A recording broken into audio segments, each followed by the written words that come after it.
اعوذ باللہ من الشیطان الرجیم بسم اللہ الرحمن الرحیم۔ میں ہوں مصباح، آپ کے یوٹیوب چینل مصباح گھر سے۔ ویورز کیسے ہیں آپ سب؟ مجھے اللہ پاک سے پوری امید ہے سب بہن بھائی بالکل خیریت سے ہوں گے۔ نظم و ضبط، یہ کیا ہے؟ نظم و ضبط کس لیے ضروری ہے؟ کس نے بنایا؟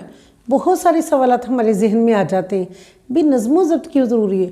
بچے ہیں، بچوں کے پاس تو نام میں کہتے ہیں کہ نہیں جی صبح اٹھنے کا ٹائم نہیں، رات سونے کا ٹائم نہیں، پڑھنے کا ٹائم نہیں، کسی چیز کا ٹائم نہیں۔ میں کہتی ہوں زندگی میں کبھی اسکول نہ بنے ہوتے، اس طرح کے ادارے نہ بنے ہوتے جہاں بچوں کو ٹائم پہ پڑھنے بھیجنا ہے، تو آپ ایک بار ان کو گھر میں ایک بار ٹائم دے کے تو دیکھیں۔ کبھی بھی نہیں۔ آپ نے کبھی دیکھا ہوگا ٹیچرز ہیں، ان کے بچے کبھی ان سے نہیں پڑھیں گے، وہ ہمیشہ اپنے بچوں کو دوسرے اسکولوں میں بھیجیں گے، دوسرے ٹیوشن سینٹرز میں بھیجیں گے۔ اپنے بچے تو خدا آپ سے قابو ہی نہیں آنے، نہ ان کا آپ کے پاس دل لگنا ہے، نہ انہوں نے آپ کا کہنا ماننا ہے۔ رہی بات دوسری نظم و ضبط کی، ہم کریں کبھی آپ نے دیکھا ہے کہ رات پہلے آ جائے دن بعد میں؟ سوال ہی پیدا نہیں ہوتا، کیونکہ اللہ تعالیٰ نے جیسے ایک ترتیب سے ایک نظام بنایا ہوا کائنات کا، بھئی رات بعد میں ہی آنی ہے، پہلے دن ہونا ہے اس کے بعد رات آنی ہے۔ یہ تو ہو ہی نہیں سکتا کہ رات پہلے آ جائے اور دن جو ہے اس کی باری بعد میں آئے۔ کبھی ہوا ایسے؟ کبھی بھی نہیں ہوا۔ اسی طرح سے زندگی کے سارے نظام جو ہے نا وہ نظم و ضبط کے پابند ہوتے ہیں۔ نظم و ضبط ہوتا ہے، اسی سے ہمیں امیدیں بن جاتی ہیں۔ ہم زندگی میں جیسے جیسے ایک ترتیب سے چلتے جاتے ہیں ہماری زندگی اچھی چلتی جاتی ہے۔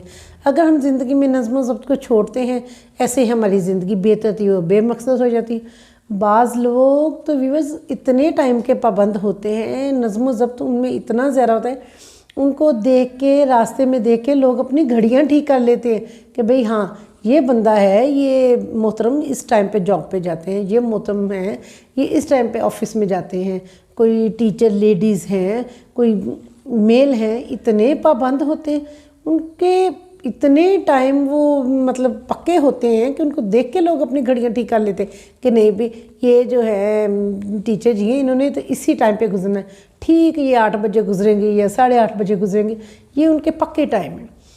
اس قدر بعض لوگ جو ہے نا وہ پابند ہو جاتے ہیں نا نظم و ضبط کے۔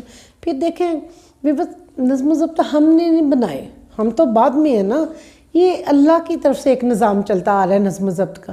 کیسے اس نے زمین آسمان بنائی، ہر چیز کو ترتیب دن اور رات بنائے، چاند سورج ستارے ہر چیز بنائی، دریا پہاڑ ہر چیز میں روانی، ہر چیز میں نظم و ضبط ہے۔ وہ پاک ذات کل کائنات کی جو مالک ہے وہی سب کچھ چلانے والی ہے۔ ہم کون ہوتے ہیں؟ ہمیں تو کچھ پتہ ہی نہیں ہماری زندگیاں۔ یہ شکر ہے کہ ہم مسلمان گھرانوں میں پیدا ہوئے ہیں، امت محمدی صلی اللہ علیہ وسلم میں سے ہیں ہم لوگ، اتنا اللہ کا شکر ہے۔ ورنہ اعمال اور کارنامے تو بس اللہ ہی خیر کرے ہماری اور ہمارے سب کی۔ کبھی آپ نے دیکھا بچہ ایک پیدا ہوتا ہے، اس کے بعد وہ تھوڑا سا بڑا ہوتا ہے، پھر اس پہ وہ جوانی آتی ہے، جوانی کی بہانے دیکھتا ہے، پھر وہ کبھی بیماری میں آ جاتا ہے، کبھی وہ پھر آگے اس کی زندگی آتی، بڑھاپا آ جاتا ہے، ڈیتھ ہو جاتی ہے اس کی۔ یہ ایک طریقہ کار ہے، کیا ہے؟ ایک نظم و ضبط ہے نا زندگی کا کہ ایسے ہی ہونا ہے۔ کبھی ہوا ہے کہ جناب بچہ جو ہے وہ بچہ نہیں ہے، وہ پہلے ہی جوان ہے بعد میں بچہ ہے؟ کبھی بھی نہیں، پہلے بچہ پھر جوانی۔ کبھی آپ نے دیکھا ہے کہ جوانی نہ کسی کو آئی ہو تو وہ جناب بچپن سے وہ سیدھا بوڑھا ہو گیا؟ سوال ہی پیدا نہیں ہوتا۔ ہر چیز نظم و ضبط کی پابند ہے۔ ہمیں چاہیے ہم خود بھی نظم و ضبط کے پابند ہوں، بچوں کو بھی بنائیں۔ رات کو آپ کبھی سو کر دیکھیں نا کہ رات جو ہے نا وہ پرسکون نیند آپ کو دیتی ہے، اور دن میں آپ جتنے گھنٹے مرضی سو لیں، کبھی آپ کو کوئی آواز کہیں سے آنی ہے، کبھی کوئی آواز کہیں سے آنی ہے، کوئی کسی قسم کی ڈسٹربنس ہے۔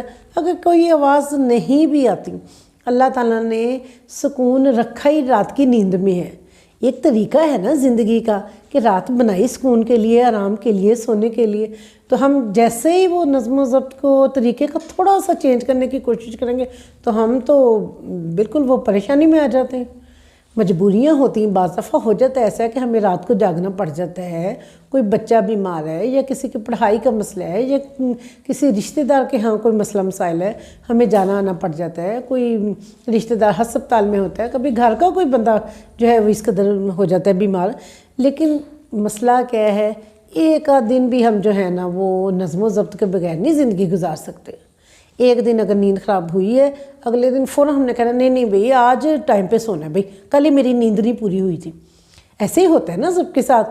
آپ گھر میں عورتوں کو دیکھیں, بچوں کو دیکھیں, بڑے ہیں ان کو دیکھیں, یہی چیز آپ کو سب میں نظر آئے گی کہ سارے یہ شکایت کریں بھی کل رات میری نیند نہیں پوری ہوئی تھی, میں نے آج جو ہے نا بڑا ٹائم پہ اور جلدی سو جانا تاکہ میری نیند پوری ہو جائے. دن میں وہ چاہے جتنا مرضی آرام کر لے, وہ پرسکون نیند جو رات کی ہے وہ نہیں ہونی.